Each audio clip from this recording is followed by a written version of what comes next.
Olá, começa agora mais um Espaço Livre. Hoje vamos falar sobre as alterações nas regras do Fundo de Financiamento Estudantil, o FIES, anunciadas em julho pelo Ministério da Educação. Nosso convidado é o Ocimar Alavarce, professor da Faculdade de Educação da USP. Obrigada pela presença, professor. Agradeço a oportunidade. Professor, como é o atual modelo do FIES e como o senhor avalia esse atual modelo? Bom, o atual, que vigia até julho, ele era um modelo que, na verdade, estabelecia substancialmente como critério uma demanda condicionada, sobretudo, ao aproveitamento no Enem. Depois houve um certo aperfeiçoamento, condicionando alguns cursos, algumas regiões do país e algumas camadas de renda.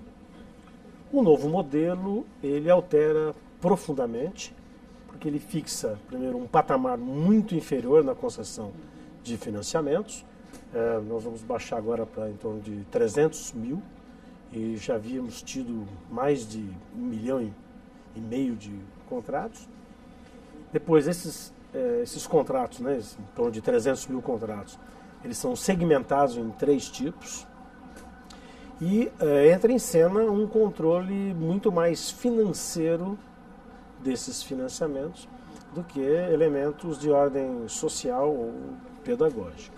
No modelo atual, quem que pode se inscrever? Bom, na verdade, são 3 modalidades, né, como o governo federal tem anunciado. Então, inicialmente, são 100 mil vagas para alunos que têm a renda per capita da família até 3 salários mínimos. Lembrando que depois esse financiamento ele vai ser restituído com base nos ganhos salariais desse futuro trabalhador, da ordem de 10% do seu salário. Esse é do novo modelo? No novo modelo. Depois há uma segunda modalidade para a qual estão sendo inicialmente cogitadas 150 mil vagas, dirigidas para algumas regiões do país, Norte, Nordeste e Centro-Oeste. Aqui há uma elevação da renda per capita familiar para 5 salários mínimos, mas nesse caso há a perspectiva de juros. O governo anuncia genericamente juros mais baixos, mas não há uma delimitação disso, já prevendo a entrada em cena de bancos financiando. No caso dos estudantes dessas regiões, por que existe um modelo exclusivo para eles? A ideia aqui é atenuar o menor atendimento da educação superior nessas regiões do país e, ao mesmo tempo, a vulnerabilidade social, ou seja, são estudantes mais vulneráveis de regiões com menor atendimento, né? Uma certa focalização. Isso é um problema para especificamente o Estado de São Paulo e o Distrito Federal, que são estados onde a demanda é muito maior por esses contratos e que saem dessas regras. Bom, depois, para a gente ter uma ideia de conjunto, há uma modalidade 3, em torno de 60 mil vagas, onde aqui a ideia de, tudo indica, né, de juros um pouco mais elevados. Lembrando que na modalidade 2 e 3, como eu disse, a entrada em cena de bancos, né? Inclusive algumas contrapartidas com as universidades. Por isso que eu comecei dizendo que a atual regra de financiamento, ela faz um giro, né, de uma perspectiva mais social, pedagógica, para uma perspectiva mais financeira, claro, com base em algumas alegações do Ministério da Fazenda e da Educação. E como que a situação política do Brasil influenciou nessas mudanças do FIES? Bom, a alegação é de que houvera uma expansão exagerada, que muitas faculdades, inclusive, abusaram das mensalidades porque os seus estudantes estavam sendo financiados, e que não havia, portanto, um tipo de controle com vistas, inclusive, ao pagamento futuro, e que a inadimplência estaria já da ordem de mais de 40%.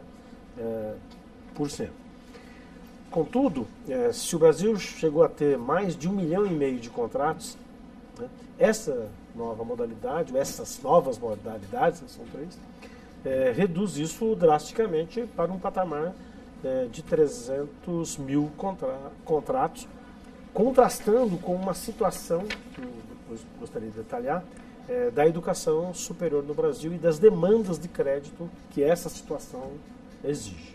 Poucas pessoas terão acesso, né, a esse novo FIES. Para você ter uma ideia, os dados oficiais, né, do Censo Escolar da Educação Superior mais recentes são os de 2015.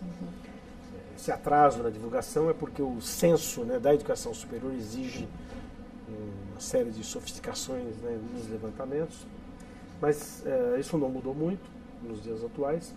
Mas é o seguinte, em 2015 nós tínhamos 8 milhões de matrículas.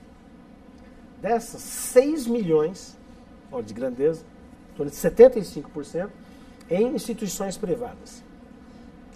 Então veja, 6 milhões de estudantes, nem todos, né, vão precisar desse financiamento, mas 300 mil contratos é um número muito pequeno. É bom ressaltar um outro aspecto no Brasil, que a nossa população de educação superior é muito pequena.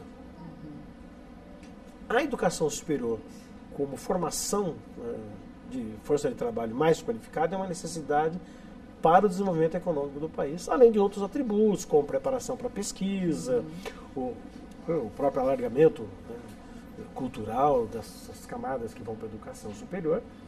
Então, veja, isso aqui deveria crescer mais. Ainda que a educação superior pública tenha crescido nos últimos 10, 15 anos, na verdade, essa pressão para a educação superior foi atendida pela iniciativa privada. E o problema é que a imensa maioria, né, dessa população na iniciativa privada, na educação superior, são pessoas de estratos econômicos inferiores, com dificuldades para o custeio individual dos seus estudos, colocando, portanto, a necessidade de algum tipo de financiamento. Historicamente, né, o chamado crédito estudantil, né, como já tivemos, depois desde 2000 o FIES, é a alternativa. É claro que é um financiamento, né, não é uma bolsa, ela tem uma restituição, mas ela tem que ser vista numa lógica de desenvolvimento. E não, na minha posição, de uma lógica do crédito quase que bancário, tal como se está desenhando nessas atuais modalidades. Então, eu diria, nós temos uma situação que é de insolvência desse ponto de vista. Não a insolvência do ponto de vista da inadimplência, né? Porque nós teríamos que ampliar, como eu disse, sem as devidas condições desses estudantes. O que o senhor acredita que deveria ser feito? É criar novos modelos, como eles vão fazer, vai valer a partir do ano que vem, ou mudar algumas regras do atual modelo de financiamento? Bom, eu queria agregar mais um dado, né, sem fugir a sua questão. Quando a gente olha para o ensino médio brasileiro, né, nós temos da ordem de 8 milhões de alunos matriculados, 88% desses alunos são de escolas públicas. Então são alunos que, em geral, de camadas sociais com menor poder aquisitivo. É daqui que sairão uma parte, né, daqueles que pretendem cursar a educação superior. E cursar a educação superior, ainda que isso possa ter um grau de ilusão, né, mas em geral, via de regra, as pessoas o fazem porque a educação superior é um nicho de formação, como eu disse antes, de qualificação da força de trabalho. Então são pessoas que estão buscando a sua qualificação para uma inserção no mercado de trabalho. Mas elas vêm de condições desfavoráveis, e inclusive de condições acadêmicas, que se houver tempo depois eu detalho isso. Então você tem pessoas com dificuldades para cursar a educação superior e sem todos os recursos. Nesse quadro, qual tem sido a alternativa? Porque ela já tem sido construída pela própria iniciativa privada, que tem oferecido, para você ter uma ideia, dessas 6 milhões de vagas, 1.200.000 vagas já são ensino à distância. Cresceu muito, né, nos últimos anos. Que são os cursos mais baratos. Mas justamente são os cursos mais baratos para aqueles alunos mais vulneráveis, inclusive pedagogicamente. Mas foi, digamos assim, uma saída que a iniciativa privada encontra para continuar oferecendo nesse mercado, né, da educação superior. Por isso que não há uma solução de uma hora para outra, né? Esse é um modelo que veio sendo construído. O que se advoga é que nós teríamos que otimizar e ampliar o atendimento nas universidades públicas. Embora, veja você, que o estado onde a proporção de vagas privadas sobre as públicas maior é o estado de São Paulo. De cada vaga pública oferecida, 5 são da iniciativa privada. Estado onde a oferta das vagas nas universidades públicas paulistas tem sofrido um contingenciamento por parte do governo do estado. De toda maneira, né, o horizonte que se coloca é, de um lado, a ampliação, então, como dizer, dessas vagas, ao mesmo tempo pensar em processos de financiamento mais ampliados, essas 300 mil vagas, elas nem de longe vão atender uma demanda que está estabelecida, e, ao mesmo tempo, exercer um controle sobre a iniciativa privada, não de imediato negando o seu direito de existir, mas dessas condições em que oferecem seus cursos. Porque não podemos estar configurando um quadro em que você está oferecendo algo muito aquém do que se poderia considerar como necessário para a formação, né, dessa força de trabalho mais qualificada, para alunos que já apresentam, a partida, maiores dificuldades. Professor, vamos continuar falando do FIES daqui a pouco. Vamos para um rápido intervalo e já voltamos com o Espaço Livre. Até já!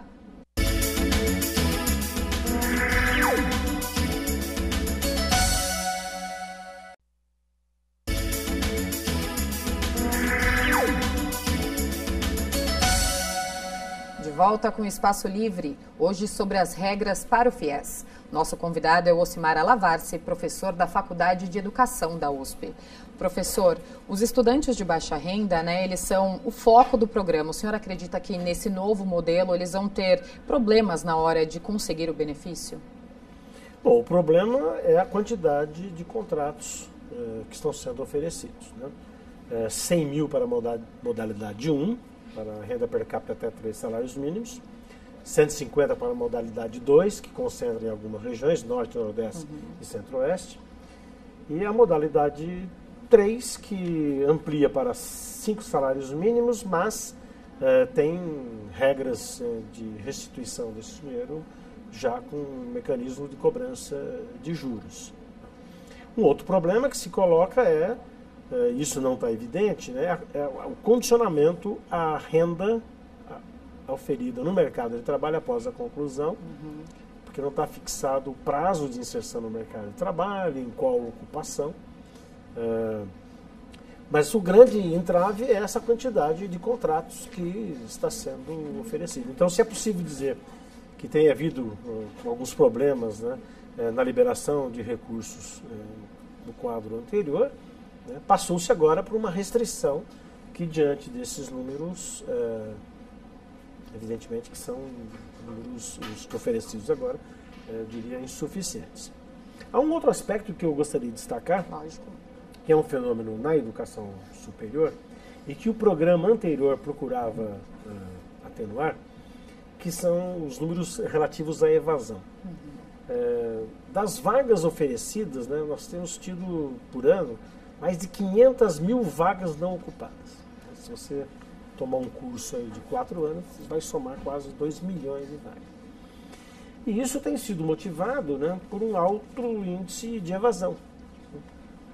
E isso por alguns fatores. O primeiro bloco, como eu já tinha de fatores, dizem respeito às condições pedagógicas, digamos assim, desses estudantes que chegam à educação superior sem as condições de acompanhar. Outro bloco de fatores, né, abarca aqueles relativos às condições sociais. Porque o Brasil tem um fenômeno que é o ingresso na educação superior tardio.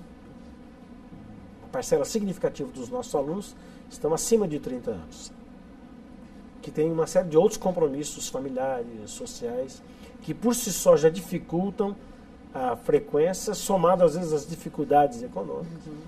Então você tem uma situação que nós, inclusive, precisaríamos cogitar a hipótese de assistência estudantil. Eu sei, as demandas são gigantescas, mas são as demandas que são legítimas de serem estudadas porque elas dizem respeito a criar as condições, inclusive para se intensificar o desenvolvimento econômico do país, que não se fará sem a qualificação da nossa força de trabalho. Então, diante dessa situação, a resposta do atual governo foi de dizer que esse quadro alimenta exageradamente a inadimplência. A taxa atual do atual modelo é alta, né? Em torno de 46%. Sim, mas ela é alta em virtude de condições desses estudantes na frequência ao curso e depois na sequência. E aqui há também um outro aspecto que diz respeito à qualidade desses cursos, né? Por isso que eu mencionara as vagas oferecidas nos cursos com ensino à distância. Uhum. Então, sabe-se que uma parte da evasão é devida às próprias condições de oferta dos cursos, que não levam em conta essas condições desse estudante hoje típico, digamos assim, da educação superior brasileira. Então, diante disso, restringir o crédito não me parece que seja a melhor alternativa. Poderia-se cogitar, inclusive, uma repactuação com essas universidades privadas, no sentido de que elas, inclusive, pudessem coparticipar desses processos de financiamento. Porque o modelo, que de alguma forma, e aí é preciso reconhecer, apresentava limitações, é que elas, praticamente, essas instituições privadas, ficavam isentas, ou quase isentas, de uma contrapartida nesse cenário. Então, diante desse quadro, que se pode cogitar alguns mecanismos, quer do controle da qualidade desses cursos ofertados, quer das contrapartidas financeiras que essas instituições poderiam dar. E qual será a participação, né, dos bancos privados nos financiamentos? A Caixa e o Banco do Brasil, eles deixarão de ser os únicos agentes financeiros? Sim, o modelo não entrou em detalhes, né, o atual, mas indica uma abertura, por isso que eu comecei o programa mencionando essa lógica mais financeira. Uhum. É evidente que trata-se de um financiamento com restituição, mas agora assume-se uma lógica de um empréstimo como um outro qualquer. Ela é uma lógica que faz sentido no geral da sociedade, mas para esse segmento, com as condições que esse segmento, ou seja, os estudantes matriculados na educação superior privada possui, ela é uma lógica que acabará sendo restritiva e inclusive imporá. Claro que a gente não tem todos os elementos, todo o cenário futuro desenhado, mas imporá restrições às próprias restituições desse financiamento. No caso do desconto automático das parcelas, né, na folha de pagamento, você acha que isso vai ajudar a diminuir a inadimplência do FIES? Bom, pode diminuir, mas ela pode implicar um comprometimento da renda desse trabalhador. Há uma ressalva a ser feita, porque da maneira como está redigido, não garante que será uma renda auferida num curso correlato à qualificação estudada na educação superior. Então, desse ponto de vista, é que eu digo que o atual modelo ele pode implicar em maiores e severas condições nessa restituição. Em qualquer emprego que ele tiver vai ser descontado. Exatamente. Agora, aqui de novo, a lógica, é claro que há um estudante que é uma pessoa física, que tem seus compromissos, né, que assina um contrato, mas quando nós estamos falando da educação superior no seu conjunto, nós estamos falando de um segmento que é importante para o desenvolvimento do país. Por isso que essa lógica mais individualizada, né, mais estritamente financeira, de pensar esse financiamento, ademais da quantidade muito pequena de contratos que estão sendo oferecidos, ela é uma lógica que não dá conta desse fenômeno. Nós temos que pensar a educação superior, sem negar os indivíduos que aí estão, inclusive os estudantes, mas pensar esse fenômeno de uma maneira mais ampla. Né? Eu sei que nós estamos herdando aqui provavelmente um século, né, de uma organização indevida dessa educação, sem o devido planejamento, mas nós não podemos pensar que esses mecanismos estritamente ou quase estritamente financeiros vão dar conta de suportar, de apoiar essa expansão, é importante frisar isso, que nós necessitamos para o país na educação superior. E, professor, a gente está falando, né, do desconto em folha existe um prazo nesse modelo, né, que vai começar a valer a partir do ano que vem, para que o ex-aluno recém-formado ele consiga um emprego formal? Não, isso não está estabelecido e sequer o prazo, que vai depender do montante que ele tenha emprestado, digamos assim, para financiar os seus estudos. Muitos países, né, nas condições similares à do Brasil, que adotaram políticas dessa natureza, o fizeram com um fortíssimo subsídio social. Eu sei que individualmente o estudante pode estar se beneficiando disso, mas aqui a ideia é que esse novo trabalhador, aquele que passa por um curso superior com a melhor qualificação, ele contribui mais para o país, né? Ele contribui mais para esse crescimento da economia do país e, portanto, ele cria as condições, digamos assim, gerais, né, que favorecem ao conjunto da população.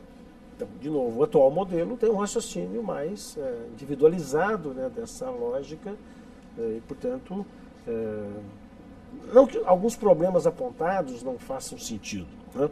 Claro que é preocupante a inadimplência, né? É claro que devemos nos preocupar com essas condições, mas essa lógica financeira, certamente, ela não dá conta de abordar o fenômeno. E quais são as consequências para quem não paga o FIES? Bom, em tese, nessa nova modalidade, ele ficaria sujeito às sanções dos inadimplentes, né? Com restrições, novos créditos, né? Com uma série de outras implicações, por conta de uma lógica, como diz, mais financeira do fenômeno. É claro que nós não devemos, né, estimular a irresponsabilidade na tomada de empréstimos, trata disso. Mas, novamente, nós estamos estabelecendo aqui um tratamento de um fenômeno que trata-se do seguinte: os jovens que estão no ensino médio, ainda que não haja um destino obrigatório para a educação superior, certamente são pressionados a continuar seus estudos. De outro lado, as condições sociais em que nós vivemos, até com alguns exageros, até com algumas cobranças indevidas, mas elas pressionam a obtenção do diploma na educação superior. Portanto, é nesse sentido que trata-se não de uma atividade, de um empréstimo qualquer, como se fosse uma atividade isolada. Trata-se, né, de condicionantes sociais que, como que de forma invisível, né, pressionam amplas massas à educação superior. E nesse sentido, é claro que cuidando das condições dessa oferta, mas considerando essas condições, é que nós precisamos pensar em políticas de financiamento que tem essa visão mais ampla dessa, no fundo, demanda social para qualificar a nossa força de trabalho. E, professor, no caso do ProUni, também há mudanças previstas? Não, no caso do ProUni, não. Mas o ProUni é um programa mais restrito, né, porque o número de vagas ofertadas é muito pequeno. Há um crivo, né, de excelência acadêmica via o Exame Nacional do Ensino Médio. O ProUni, né, ele se vale, ainda que não haja toda a transparência que, do meu ponto de vista, deveria existir, mas ele se vale justamente dessas vagas remanescentes que as universidades privadas, faculdades privadas e centros universitários têm, e que, numa contrapartida, oferecem essas vagas. Então, o ProUni é um canal importante, eu acho que ele permite a estudantes com determinado desempenho acadêmico, né, cursar uma universidade ou gratuitamente ou com uma drástica redução nas mensalidades. A própria expansão da rede federal de educação superior também contribuiu com isso. Mas certamente é um contingente muito mais amplo, como os números mostram, né, eu repito aqui, de 8 milhões de vagas na educação superior, 6 milhões estão em instituições privadas, né?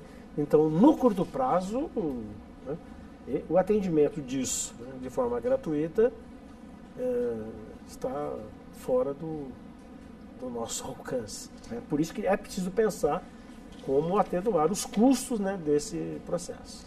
E, professor, no novo modelo, né, o estudante vai conseguir saber o valor total do financiamento. Por que essa mudança? Bom, porque a ideia é que ele estaria assinando um contrato típico de financiamento. embora vai saber em termos, porque quando a gente olha o texto, né, das modalidades, né, são mencionados juros baixos. Né? Não diz o valor, né? Mas não está dito o valor. A não ser na modalidade 1, né, que condiciona a condição de pagamento em relação à renda de 10%. Né? Então, mesmo nesses casos, né, não há toda clarividência, digamos assim, quando da tomada do empréstimo. Professor, muito obrigada pela participação aqui no Espaço Livre. O senhor quer deixar algum contato? Bom, caso haja necessidade e interesse, o meu endereço eletrônico é ocimar.usp.br. Eu agradeço a oportunidade de poder debater e discutir um tema da mais profunda candência para as políticas educacionais brasileiras. Obrigada pela participação, professor. E o Espaço Livre de hoje fica por aqui. Obrigada pela companhia e até a semana que vem. TV Câmara São Paulo, informação para a cidadania.